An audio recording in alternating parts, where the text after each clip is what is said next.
Vamos a empezar con adrenalina y noradrenalina, que son los prototipos de los simpáticos miméticos. Como ya hemos mencionado antes, adrenalina y noradrenalina actúan en todos los alfa y todos los beta. Sin embargo, existe algún grado de selectividad por ciertos grupos de receptores y eso hace que predominen ciertos efectos, lo cual no determina que no vayan a aparecer o que no existan otros efectos adversos más, ¿sí? Entonces, ¿qué decimos? Son agonistas alfa y beta. ¿Qué es lo que vamos a observar cuando le damos al paciente? Primero, una potente vasoconstricción, que es lo característico, uno de los efectos más intensos que vamos a observar, y está mediado por acción alfa 1 y alfa 2 a nivel postsináptico. También vamos a tener una disminución de la liberación de noradrenalina, como hemos explicado en la anterior clase, por el efecto de retroalimentación negativa. Esto sería principalmente por la acción sobre los receptores alfa 2 a nivel presináptico principalmente. También tenemos efecto cronotrópico y inotrópico positivo que predomina en corazón por acción predominante de receptores beta 1, lo cual, como dijimos en la anterior clase, no significa que solamente beta 1 es responsable de este efecto, sino que es el principal responsable, pero va a ser reforzado tanto por alfa como por beta 2. También tenemos vasodilatación a nivel arteriolar, que esto dijimos que estaría más ligado a acción beta 2, efecto broncodilatador y activador de glucogenólisis. Estos efectos están relacionados también a beta 2 más que a los otros receptores, ¿sí? Entonces, vamos a ver que estos, por ser tan, si quieren, tan activos en todos los tipos de receptores, son muy poco selectivos. Eso hace que sean fármacos sumamente potentes, pero también que sean sumamente peligrosos porque tienen gran cantidad de efectos adversos importantes, ¿sí? Entonces, en general se usan estos fármacos en situaciones de emergencias, donde el beneficio de su utilización completamente justifica el riesgo de utilizarlos. Entonces, vamos a mencionar algunas de las aplicaciones más importantes. Por supuesto que no son todas sus aplicaciones, pero sí las de mayor relevancia. Entonces, uno de los cuadros en los que se ha utilizado, sobre todo adrenalina, es el asma, ¿sí? Pero no cualquier paciente con asma, sino específicamente las crisis asmáticas. Entonces, ¿cómo se usa? En general se recomienda de 0.3 a 0.5 ml por vía subcutánea o intramuscular cada 20 minutos hasta completar las 4 horas, ¿vale? Es decir, normalmente le vamos a dar a un paciente asmático simpáticos miméticos, pero más selectivos, sobre todo los beta 2 agonistas, que son más selectivos de pulmón. Si eso no resulta o el paciente no se está estabilizando o la crisis se está exacerbando a pesar de usar los fármacos de primera elección, recién vamos a pasar a usar adrenalina. Entonces, hoy en día no se constituye en un tratamiento de primera elección en cualquier crisis asmática, ¿sí? Y cuando le pasamos pues esta concentración, vamos a hablar de diluciones, es decir, se hace la preparación de la ampolla de adrenalina haciendo una dilución 1 en 1000, bueno, en realidad viene en una dilución 1 en 1000 y hacemos una dilución 1 en 10.000. Y de esa dilución es que vamos a tomar ese 0.3 a 0.5 ml y le vamos a administrar al paciente. En pacientes con shock severo, normalmente aquí estamos hablando de los edemas de glotis, por ejemplo, cuando hay shocks anafilácticos y reacciones muy intensas, le podemos pasar también intravenoso. Sin embargo, para la administración intravenosa es menor la dosis de 0.1 a 0.25 ml nada más y se debe pasar muy lentito y con todas las precauciones necesarias. No es habitual usar vía intravenosa a no ser que el riesgo sea realmente alto. En situaciones de urgencia, en general se va a aplicar subcutáneo o intramuscular, que es la vía más segura y es altamente eficaz y muy rápido, ¿sí? Bien, si usamos intravenoso también vamos a ver que vamos a pasar súper lentito, más o menos en un tiempo que dure entre 5 a 10 minutos y podemos repetir cada 5 o cada 15 minutos dependiendo de cómo va evolucionando el paciente y cómo se va estabilizando, ¿sí? Cuando hablamos del uso en anafilaxia es muy parecido, fíjense, de 0.3 a 0.5 ml de una dilución 1 en 1000 por vía subcutánea o intramuscular y también se puede repetir cada hora o cada 2 horas dependiendo de las necesidades del paciente. En los niños hacemos el cálculo kilo-peso a 0.01 ml por kilogramo de la misma solución 1 en 1000 o 1 en 10.000 en el caso de que hagamos una dilución más extendida. También se puede utilizar en pacientes para reanimación cardiopulmonar. En estos pacientes es en los que van a ir viendo que cuando un paciente ha hecho un paro cardiorrespiratorio y estamos haciendo resucitación, entonces ahí pues se le va administrando la norepinefrina o la epinefrina para que el corazón se active más y podamos revertir ese paro. También está descrito en la literatura la administración intracardíaca de adrenalina, ¿sí? Para que el paciente reaccione y podamos revertir el paro. Sin embargo, en este tipo de situaciones tiene que ser personal altamente capacitado y con experiencia en la aplicación, que de lo contrario puede ser más peligroso que benéfico, ¿sí? También se usa en los procedimientos anestésicos y estos se van a acordar cuando vean anestesiología en fármaco 2, porque existe una gran cantidad de anestésicos que están asociados a simpático-miméticos. ¿Por qué? No es para anestesiar como tal, sino que, por decirle, le llega un paciente que tiene una lesión, un corte en la cabeza, estaba bebiendo y se ha caído, se ha golpeado y se ha abierto una herida. Necesitamos curar, ¿sí? Entonces, ¿qué es lo que se ha visto? Cuando nosotros usamos el anestésico depositamos en un sitio específico cuando infiltramos y del tiempo que permanezca el anestésico en ese sitio depende el efecto que vamos a ver en el paciente. Entonces, lo que se ha visto es que mientras más rápido el anestésico se va del sitio de la lesión, desaparece más rápido el efecto, ¿sí? Segundo, mientras más rápido, si tengo, por ejemplo, aquí una lesión, una herida abierta, yo deposito el anestésico aquí en el tejido periférico para poder anestesiar la zona.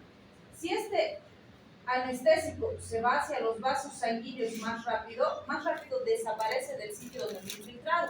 Entonces eso hace que el efecto anestésico desaparezca más rápido, ¿sí? ¿Cuál se ha visto que sería el beneficio de asociar el anestésico con el simpático mimético? El simpático mimético va a hacer que se produzca una vasoconstricción en el sitio donde estoy administrando el anestésico. ¿Qué beneficios me trae eso? La concentración del anestésico aquí donde lo necesito es mucho más rápido, ¿sí? Se va a concentrar más rápido. Segundo, eso va a permitir que el efecto anestésico aparezca más rápido, voy a poder trabajar antes. Tercero, como el fármaco se va a quedar ahí porque estos vasos están cerrados, va a tardar más en distribuirse hacia el bajo sistémico. ¿Qué beneficios me trae eso? Número uno, que el tiempo que dura el efecto del anestésico sea más largo, así que tengo más tiempo para trabajar, limpiar, suturar, etc. Además, el tiempo que va a tardar este anestésico en distribuirse en la sangre y ser distribuido en el resto del organismo va a ser más lento. ¿Qué significa eso? Que tardan más en aparecer los efectos adversos y cuando aparecen son menos intensos porque lo hace de forma más progresiva, ¿sí? Entonces, realmente los beneficios de usar anestésicos con vasoconstrictores son muy altos, ¿sí? Pero como todo en medicina, no hay absolutos. No quiere decir que todas las veces usemos anestésicos con vasoconstrictor. Hay lugares específicos donde si uso vasoconstrictor, el paciente se complica, ¿sí? ¿Cuáles son esos? Son 4 sitios. Las puntas de los dedos, la punta de la nariz, el lóbulo de las orejas y la punta del pene. En esos sitios no se puede usar anestésico con vasoconstrictor porque hay alto riesgo de necrosis y que se tenga que amputar después, ¿sí?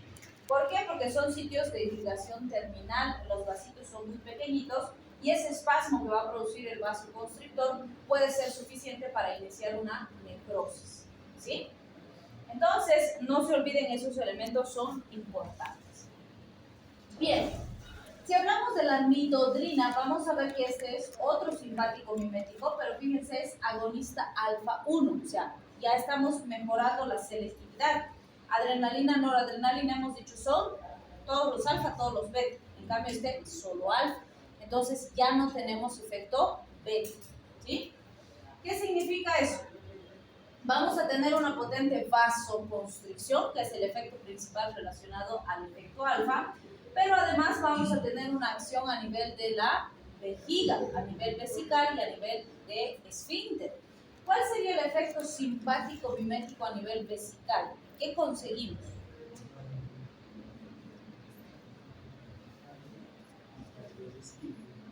Vai contrair los esfínteres, doutora, e não vai ¿Ya? Hay contracción del esfínter. ¿Y qué pasa con el músculo? ¿Qué pasa con el detrusor?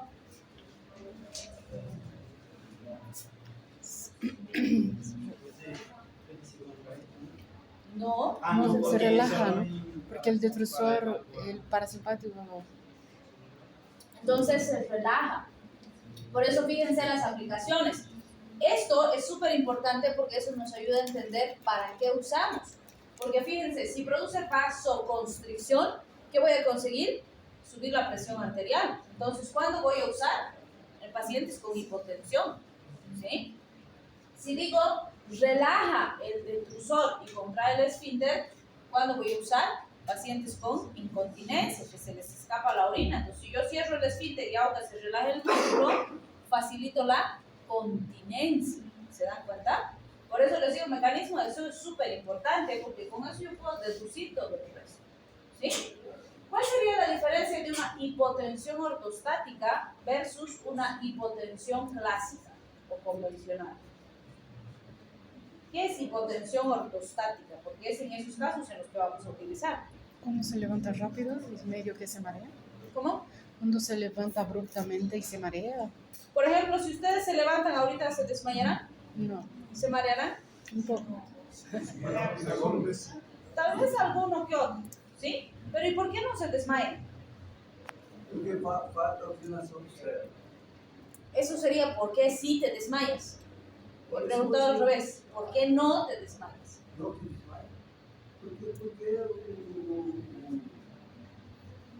o cérebro está funcionando bem. Como? O sangue está no cérebro, não sai do cérebro. Agora, Sale. Isso daí ficou para as partes inferiores, aí sai do cérebro e a... Otra vez, estás respondiendo de por qué te desmayarías. La pregunta es ¿por qué no te desmayarías? Porque o sistema está perfeito. Ok. La hipotensión ortostática, por definición, es la disminución brusca de la presión arterial al cambio postural, ¿sí? Tienen que acostumbrarse a manejar definiciones. Cuando dan defensa escrita, si no definen bien, tienen 0. Porque aunque sea cierto lo que me responden, si no me responden lo que pregunto, no hay respuesta, pues, ¿no? Entonces, la hipotensión ortostática va a ser la disminución brusca de la presión arterial al cambio postural, ¿sí? En cambio, una hipotensión clásica, hay disminución de la presión arterial, pero no se relaciona al cambio postural, ¿sí? Entonces, ¿qué significa eso? Como ustedes dicen, cuando una persona cambia de posición, que no necesariamente es de sentado a parado, puede estar recostada y solo se sienta y ya va a haber hipotensión ortostática. O de sentada se para, va a haber hipotensión ortostática. Y puede ser tan intensa que el paciente llega al síncope y se desmaya, ¿sí? Entonces, en esos casos hay que medicar al paciente. Como ustedes me acaban de decir, si ustedes ahorita se paran de forma brusca, después de haber estado un buen rato sentados, puede ser que se mareen, pero difícilmente van a llegar a desmayarse, ¿sí? ¿Por qué? Porque tenemos sistemas de respuesta o de adaptación normales en los que cuando cambiamos de postura, ¿quién se activa? El simpático. ¿Y qué hace nuestro sistema simpático? Produce vasoconstricción. Eso hace que la sangre aumente la presión y suba hasta el cerebro y no tengamos hipoperfusión cerebral. Y eso hace que no nos desmayemos. Si lo hacemos muy brusco, no le damos tiempo suficiente a nuestro simpático de reaccionar y eso hace que tengamos un leve mareo que después de un par de segundos se estabiliza, vuelve a la homeostasis y se normaliza, ¿sí? Entonces eso es respuesta fisiológica al cambio postural, que todos la tenemos. Cuando fracasa, el paciente se enferma y hay que darle medicación, ¿sí? Entonces, fíjense, se le administra midodrina 10 miligramos en 3 administraciones diarias. Pero fíjense el intervalo, me dice cada 4 horas, ¿sí? Normalmente cuando yo digo 3 veces al día, ¿qué pensamos? Cada 8 horas. Ese es el intervalo habitual, ¿sí? Pero aquí estoy diciendo, le voy a dar 3 veces al día, pero le voy a dar cada 4, no cada 8, ¿sí? Por decirles, le doy la primera dosis a las 6 de la mañana. 7, 8, 9, 10 va a tomar su segunda dosis. 11, 12, 1, 2 va a tomar su tercera dosis. ¿Por qué se hace esa modificación en el intervalo de dosificación? Porque con este fármaco, algo súper importante y que no se pueden olvidar cuando prescriben, es que no le pueden dar la última dosis después de las 5 de la tarde. ¿Sí? Tiene que ser antes de esa hora. ¿Por qué?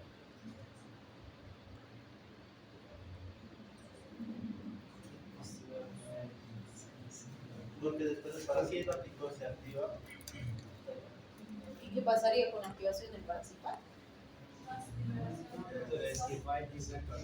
El parasimpático va a ayudar. ¿Cuándo? ¿Por qué? ¿Por qué? Porque la persona no va a descansar, tiene que descansar y si continúa dando eso, no va a activar el simpático y no, más o menos ahí. El paciente tiene que relajarse. ¿Cuándo se baja su presión del paciente? Si ustedes están recostados, ¿va a bajar su presión? Sí. ¿Sí? ¿Por qué pues? Siempre así. O sea que si les tomo echados la presión arterial, ¿todos van a estar hipotensos? No, al contrario, se debe tomar la presión arterial recostado con el brazo por lo menos a la altura del corazón. ¿Pero por qué? Hay horarios del día que cambian, ¿no? La presión, sí. Si estás en decúbito dorsal, ¿qué pasa con tu presión arterial?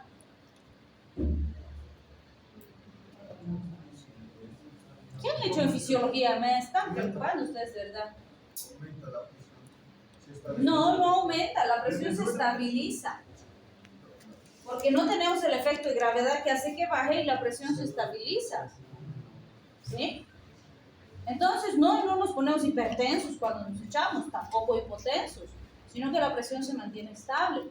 ¿Y qué pasaría si un paciente está recostado sin el efecto de la gravedad y sus vasos sanguíneos están cerrados? Están en vasoconstricción. ¿Qué pasaría con la presión? Ahí sí subiría la presión arterial, ¿sí? Entonces, yo necesito mantener la presión del paciente un poquito más alta para evitar la hipotensión ortostática cuando está caminando, cuando está cambiando de presión, cuando está realizando sus actividades cotidianas. Pero cuando está recostado descansando, no necesito ese efecto. Al contrario, si mantengo sus vasos sanguíneos contraídos durante el decúbito, puede haber una elevación peligrosa de la presión arterial. Esa es la razón por la que hago esta estrategia de medicación, para que durante la noche, cuando él va a estar recostado y descansando, no se me suba la presión arterial. ¿Sí? Entonces vean ese pequeño detalle, tiene absoluta relación con lo que ustedes manejan de fisiología. ¿Sí? Bien, también le puedo dar a un paciente con incontinencia urinaria, que puedo empezar en general con 2.5 miligramos y voy subiendo progresivamente. La mayoría de los pacientitos se estabiliza con 5 miligramos en 2 o 3 tomas diarias. Un minutito. Doctora, en el caso de la incontinencia urinaria, ¿Sí? igual la dosificación es máxima hasta las 5 de la tarde. No, en ese caso va a depender de las características sintomáticas. ¿Por qué? Un paciente con incontinencia no tiene hipotensión, ¿sí? Y si te fijas, las dosis son más bajitas. Entonces, normalmente no vamos a producir una afectación significativa de la presión arterial. Evidentemente, sí tienes que tener el cuidado de controlar la presión arterial antes de iniciar el tratamiento y durante la primera fase de inicio del tratamiento, porque no vaya a ser que por manejar la incontinencia se te suba la presión arterial y te traiga consecuencias. Si tú ves que se le sube de forma peligrosa, entonces es mejor o bajar las dosis, o cambiar medicación, o no usar después de las 5 de la tarde de la misma forma que esta. Entonces, ¿cada cuánto tiempo le daría en caso de la incontinencia urinaria? ¿Cómo cada cuánto tiempo? En el caso de la hipertensión ortosmótica es cada... ¿Ortosmótica? Ortostática es cada 3 horas. ¿Cada cuánto? A cada 4. Creo que está en 3 veces al día. Cada 4, 3 2 a 3 veces al día. Si le das 2 veces al día, le puedes dar 2.5 cada 12 horas, sin problema. o le puedes dar 2.5 cada 8 horas y ves cómo evoluciona tu paciente. Si tolera bien cada 8, le das cada 8. Si ves que no tolera bien, desvacías y le das cada 2. ¿Sí? No hay fórmulas, acuérdense, siempre les digo, no hay recetas de cocina en medicina. No vas a decir, sí, a todos los que tienen incontinencia, entonces 2.5 cada 8. No, depende de cómo responde el paciente. ¿Cuáles van a ser tus dos elementos fundamentales? Número 1, tu objetivo terapéutico. ¿Estás alcanzando a controlar la incontinencia? Tú estás yendo bien con tu tratamiento. Número 2, tus efectos adversos. Si no hay efectos adversos significativos y estás obteniendo tu objetivo terapéutico, está perfecto, mantienes ahí. Si aparecen efectos adversos, tienes que retroceder. Si no alcanzas tu objetivo terapéutico, tienes que aumentar o ver de cambiar medicación. ¿Sí? No hay absolutos en absolutamente ningún fármaco. Vale la redundancia. Bien, tenemos también la fenilefrina.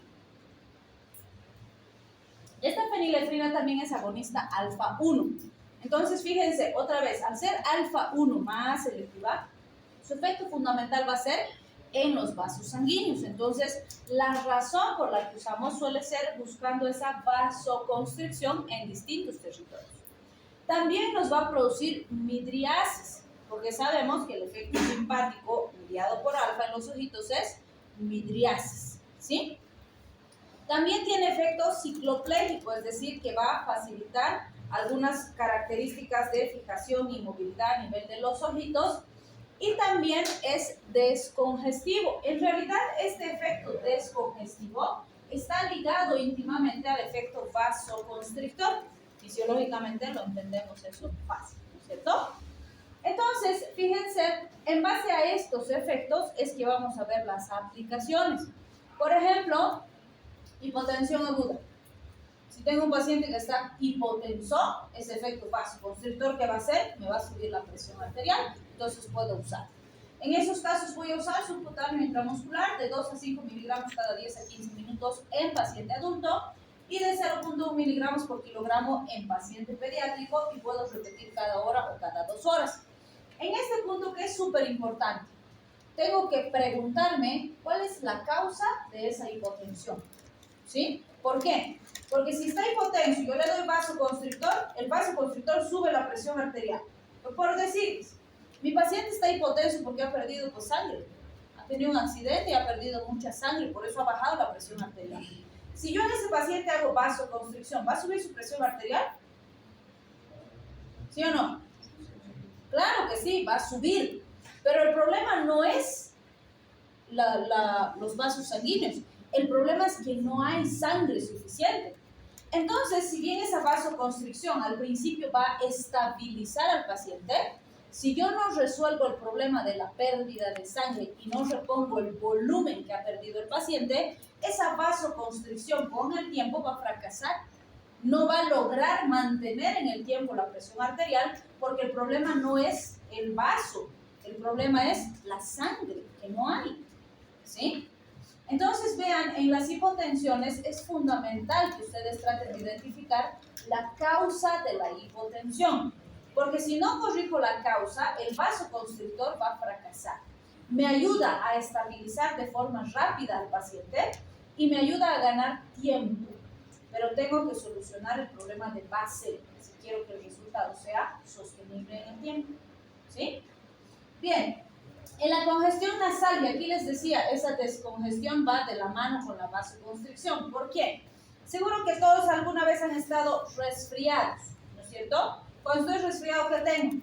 Tengo los mocos que no me dejan en paz y se me tapa la nariz. Siento como si me hubieran puesto unos tapones ahí. No entra el aire, ¿sí? ¿Por qué se produce esa congestión? Porque hay edema, ¿sí? ¿Y por qué se produce el edema?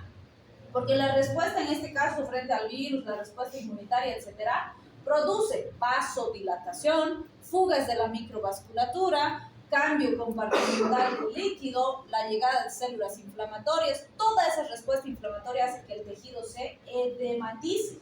Y ese edema es lo que nosotros percibimos como congestión. Decimos, ay, está tapada mi nariz, no puedo respirar, no sale, no entra nada. ¿No? Entonces, esa congestión, ¿qué va a hacer el vasoconstrictor? Va a ir a cerrar los vasos, por lo tanto, ya no va a haber mocos, ¿sí?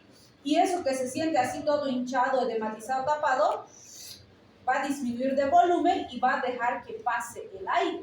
Por eso es un excelente anticongestivo. ¿Se dan cuenta? ¿Sí? Entonces, cuando tengo congestión nasal, independientemente de la causa, estos me van a ayudar a disminuir la congestión. Otra vez voy a ir a lo mismo que decía aquí, pero tengo que ver la causa. Por ejemplo, si fuera una causa alérgica y no controlo la histamina y la reacción de hipersensibilidad, la congestión va a regresar. O sea, va a mejorar, pero va a volver, va a mejorar y va a volver, porque el alérgeno sigue ahí. ¿Sí? Entonces tengo que acompañar con antihistamínicos, con corticoides, dependiendo de la causa. ¿Sí? Si fuera infeccioso, tendré que ver si es virus, si es bacteria, si puedo tratar, no puedo tratar, etc. Entonces el anticongestivo me ayuda, pero no está solucionando la causa, está solucionando el síntoma. ¿Sí? Bien, tenemos en gotitas, que puedo ponerle gotitas a las fositas y me va a producir ese efecto anticongestivo. Y también tenemos en puffcitos, que a veces vienen así como un piquito, como una narinetita que se mete a la fosita y se le dispara. O vienen con dos narinetitas como puntitas nasales para disparar. ¿Sí? Entonces, puff, le hago el puff y 1 o 2 y ya va a ayudar a descongestionar. ¿Sí? Otra vez, no se olviden, estoy manejando el síntoma, no la causa. ¿Sí? Bien. En las midriasis, la cicloplegia, recuerden que ya hemos visto en los temas anteriores, y si han visto el video que tenían que revisar del Teams, del Moodle, pues ahí también hablamos, cuando hablamos de los otros fármacos, de este efecto midriático y cicloplégico, y en el anterior capítulo también hemos visto, ¿no es cierto? Donde decíamos que cuando hago el estudio de fondo de ojo, me acerco con el oftalmoscopio al ojito y la pupilita se cierra, pues porque es su reflejo normal. Y si quiero hacer un buen estudio de fondo de ojo, pim, pim, le pongo gotitas, le produce una midriasis sostenida al paciente y eso me permite acercarme con el oftalmoscopio y la pupila no se cierra. ¿Sí? Y ese estudio que es difícil sin el cicloplégico, pues se facilita porque voy a poder mirar bien los vasitos, si hay lesiones, los linfáticos, todo lo que necesite observar de forma más rápida. ¿Sí? Entonces se usa también de 1 a 2 gotitas en el ojito antes de realizar el procedimiento para que me permita observar con mayor facilidad, sobre todo en los niños. Y esto es bien interesante, el efecto descongestionante en lo que serían las pingüéculas, el pterigion, las conjuntivitis alérgicas, las uveitis. ¿Por qué es importante en esto? Van a ver que es muy común el famoso ojo rojo que decimos, ¿no es cierto? Donde pues, a todos alguna vez se nos ha congestionado el ojito y nos dicen, oye, tus ojos están rojos, ¿no? Cuando dormimos mal, cuando está seco el ambiente, cuando estudiamos mucho, cuando estamos con mucha compu, cuando se fuman marihuana, etcétera, etcétera, ¿no? Entonces, esas lesiones en la conjuntiva, o ese rojo del ojo que decimos, normalmente se asocia a vasodilatación, ¿sí? Y ustedes van a observar a veces cuando está así congestionado el ojito muy rojo, miramos y se ven así como telarañitas rojitas los vasitos. ¿Por qué? Porque están ingurgitados, pues están gordos, están inflamados. Y eso es lo que le da esa coloración roja al ojito del pacientito. Entonces, estos fármacos son excelentes para quitar esa congestión. Pero otra vez es sumamente importante que analicemos la causa de esa congestión. ¿Por qué? Si es por sequedad, porque el paciente se está esforzando mucho, está mucho en la compu, etc., son suficientes las lágrimas artificiales. Es menos peligroso y es más fisiológico. Entonces le doy lagrimitas para que lubrique y va a mejorar. Pero ¿cuál es el problema? La lagrimita es más lenta, ¿no? El pacientito se va poniendo, va mejorando de a poco, pero no se blanquea pues el ojito ese rato. En cambio, con estos, como son vasoconstrictores, el paciente agarra pim, pim, blanquito el ojo, en un ratito. Y al paciente le encanta pues ese efecto así de que, wow, ya está blanquito mi ojo. ¿Sí? Entonces, ¿cuál es el riesgo? Esa vasoconstricción, no se olviden, va a aumentar la presión intraocular. ¿Sí? Entonces, no puedo permitir que el paciente pretenda utilizar esto sistemáticamente todos los días porque quiere que sus ojitos estén blanquitos. ¿Sí? No está bien. En el momento en que se necesita, claro que es muy útil, pero para usar todo el tiempo, no, es peligroso. Porque no se olviden que el aumento de la presión intraocular va a producir glaucoma y el glaucoma puede terminar en ceguera. Entonces, no es para usar todo el tiempo. Cuando tenemos hemorragias, por ejemplo, qué sé yo, el paciente ha tenido un golpe y tiene como sangre en el ojito, etcétera, estos también nos van a ayudar a que más rápido esa hemorragia se pueda ir reabsorbiendo y el ojito se vaya recuperando, ¿sí? Eso no va a ser rápido. Si hay hemorragia, no voy a pretender que pim, pim, pongo y va a estar blanco el ojo. No, ni siquiera con estos va a ser rápido, va a tardar varios días, pero va a ser mucho más rápido que si no le pongo estos fármacos, ¿sí? Entonces, otra vez, me produce una solución rápida, pero siempre tengo que analizar la causa y además educar al paciente para que no esté haciendo cosas que no debe o usando un tiempo que no sea adecuado, ¿sí? Bien, tenemos también la pseudoefedrina. Y esta, la pseudoefedrina, la deisoefedrina, que también le dicen, es el principal compuesto utilizado en la mayor parte de nuestros antigripales. Y como estos últimos años de pandemia, pues como nunca hemos usado antigripales en todo el mundo, en grandes cantidades en los pacientes, entonces hemos usado. Y si ustedes revisan la composición básica de la mayoría de los antigripales, los tres compuestos básicos son paracetamol, pseudoefedrina y clorfeniramina. Por eso es que nos dice, en general, se asocia a clorfeniramina. La clorfeniramina es antihistamínico, ¿sí? Entonces, la clorfeniramina con la pseudoefedrina van a ser potentes vasoconstrictores. Entonces, nos van a ayudar a controlar los mocos y la congestión que todo cuadro gripal tiene, ¿sí? Y asociarlos al paracetamol, ¿cuál va a ser el beneficio? Normalmente el paciente que está con un cuadro gripal le duele la cabeza, ¿sí? Puede tener fiebre, tiene mocos y tiene congestión. Entonces, fíjense, es tratamiento sintomático. Ninguno está yendo a matar al virus porque no tenemos tratamiento para eso, pero estamos controlando los síntomas hasta que el virus se autolimite, que sabemos que si es gripe común es de 7 a 14 días, ¿no es cierto? Y en COVID, ¿por qué hemos usado? Porque al ser corona, los síntomas son muy similares. La diferencia es que en los cuadros gripales habituales usamos 5 días nada más. En COVID usamos mínimo 10 días, a veces un poco más. ¿Por qué? Porque el COVID, hasta donde sabemos, se autolimita entre 32 y 38 días recién, ¿sí? Entonces es un cuadro más prolongado. Entonces, cuando usamos esta pseudoefedrina, lo habitual es de 30 a 60 miligramos en 3 a 4 tomas diarias, asociada o sola, dependiendo de para qué estamos usando. Entonces, fíjense, sí puedo usar en hipotensión ortostática crónica, puedo usar en pacientes con incontinencia urinaria y en situaciones donde quiero controlar la congestión, que esta es la razón por la que usamos como antigripales. ¿Qué dato importante en relación a lo que acabamos de decir de los antigripales? Siempre les digo, el paciente dice, antigripalcito nomás es. No es nomás antigripalcito, son 3 fármacos combinados, es paracetamol con pseudoefedrina y clorfeniramina. Y muchos de los antigripales hoy también tienen mucolíticos y también tienen expectorantes. Entonces, no es ni siquiera un solo fármaco. Entonces, no por ser antigripal está exento de riesgo. ¿Y cuál es el problema? Yo tomo, por ejemplo, un Resfrianex y voy a sentir la mejoría sintomática en un par de minutos, media hora, una hora. Voy a sentir, wow, ya estoy respirando mejor y no sé qué. Pero si el cuadro viral sigue, tiene que seguir su proceso. Después de que pasen unas horas, va a volver la congestión, otra vez los mocos y demás. Entonces, ¿qué quiere hacer el paciente? Yo le he dicho que se tome cada 8 horas y agarre y se quiere tomar el Resfrianex cada 2 horas, ¿sí? O agarre, se toma su Resfrianex y encima se hace su platicola y matecito y dice, no, es que estoy tomando matecito nomás y su tableta más. Se está duplicando la dosis. Entonces, ¿cuál es el riesgo?